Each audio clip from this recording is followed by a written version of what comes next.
दुप्पट तिप्पट फुलणाऱ्या, चवीला अप्रतिम, उपासाला नाही तर इतर दिवशी खावीशी वाटणारी साबुदाणा कसा भिजवायचा, पाण्याचे योग्य प्रमाणात 100% खुसखुशीत साबुदाणा बटाटा चमचा वेपर्स कशी बनवायची ते पाहूया। नमस्कार मंडळी, मी रश्मी किचनमध्ये तुमचं खूप खूप स्वागत आहे।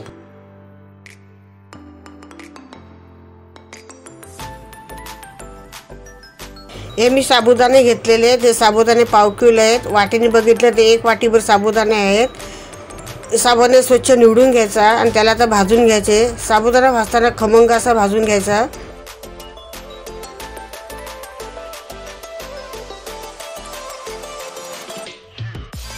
साबुदाणा आपला आता भाजून झालेला आहे। साबुदाणा भाजताना मंद गॅसवर भाजायचा। साबुदाणा थंड झाला की त्याला 2-3 पाण्याने स्वच्छ धुवायचा आणि मग त्याला असं भिजत ठेवायचा। आधी 5-6 तास साबुदाणा चांगला असा भिजत ठेवायचा।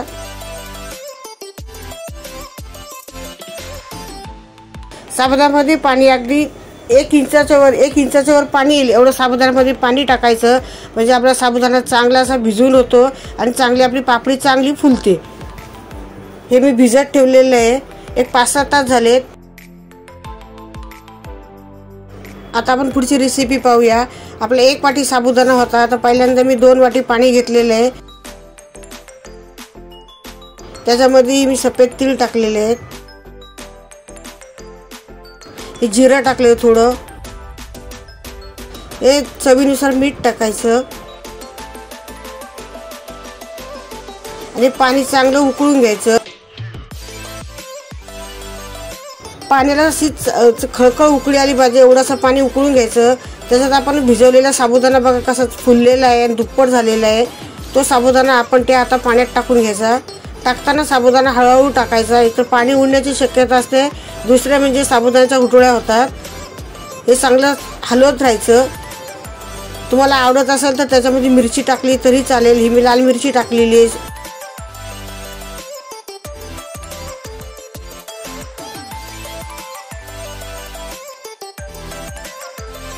तर मला अजून पाणी कमी पडलं म्हणून मी 1 वाटी पाणी जास्त टाकते त्याच्यामध्ये। आपलं तिकडे ते उकळत आहे तोपर्यंत इकडे मी हे 2 बटाटे सोलून घेतले। हे बटाटे 150 ग्राम आहेत। हे मी आता किसून घेते। किसताना पाण्यातच किसायचे म्हणजे काळे पडत नाहीत।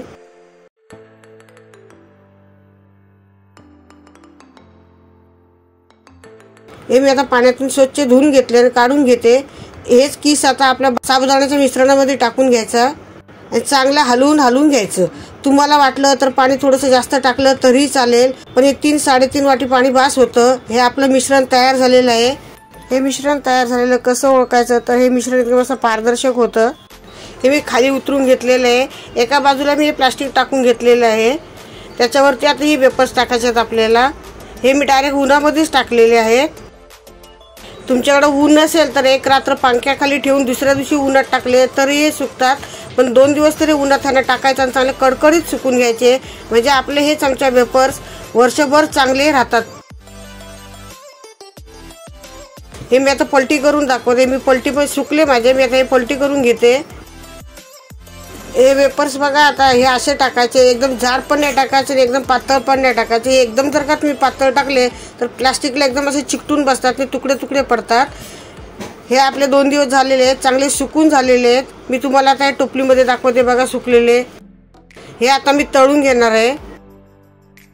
एक कढईमध्ये तेल गरम झालेलं आहे, एका बाजूला कढई ठेवली, तेल गरम झालं, त्याच्यामध्ये मी तळून दाखवते।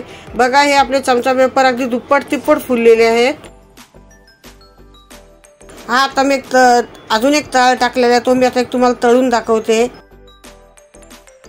बघा किती छान फुललेला आहे आपला। आता हा एक कच्चा बघा आणि आपला तळून झालेला तो पापडी बघा किती दुप्पट तिप्पट फुललेली आहे आणि अशी एकदम खुसखुशीत झालेली आहे।